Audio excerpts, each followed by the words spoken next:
yung Aura business mo.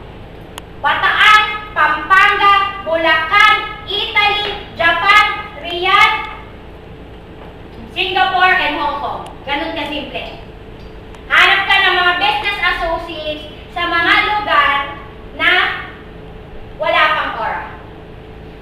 Ay, since nagsisimula pa lang siya, sigurado ako marami pang lugar na wala pang Aura. Tama? So it will be easier for you to have business associates around the world. With this, with 104 people, i-divide lang natin yan. Okay? 8 tao divided 104, this will be 13 each. Liwanag? Nakakasunod? Okay.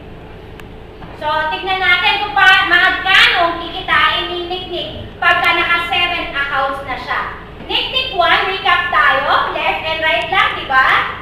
So, si Nick 1, may 52 sa left, may 52 sa right. Tama? So, magkano kita? 62,400 pesos. Nick 2, okay? May 26 sa left, may 26 sa right. Kumita ng 31,200 pesos. Same goes with Nick 3, 31,200 pesos. Okay? Question, Nick. Si Nick 4 ba may left and right rin? Meron. May 13 sa left, may 13 sa right. Nag-pair ito times 1,200. So, kumita si Nick 4 na magkano? 15,600 pesos. Nick 5, may left and right, Nick? Meron. 13 sa left, 13 sa right. So, si Nick 5, kumita na naman ng another 15,600 pesos. Nick 6, may left and right pa rin? Yes. 13 sa left, 13 sa right, nagpares. Magkano kinita ni Nick 6?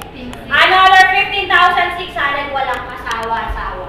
Kumikita lahat ng account mo. And finally, Nick 7, may left and right? Yes. 13 sa left, 13 sa right, nag-pair times 1,200. That will give Nick 7, 15,600 pesos. From 62,400, napunta nag-times 2 sa 124,800. Ngayon, sa 7 accounts ni Nick, naging 184,200 pesos. So, ganun lang siya kasimple. Same number of effort. In fact, the 80,000 investment alone, wala pa. Okay, business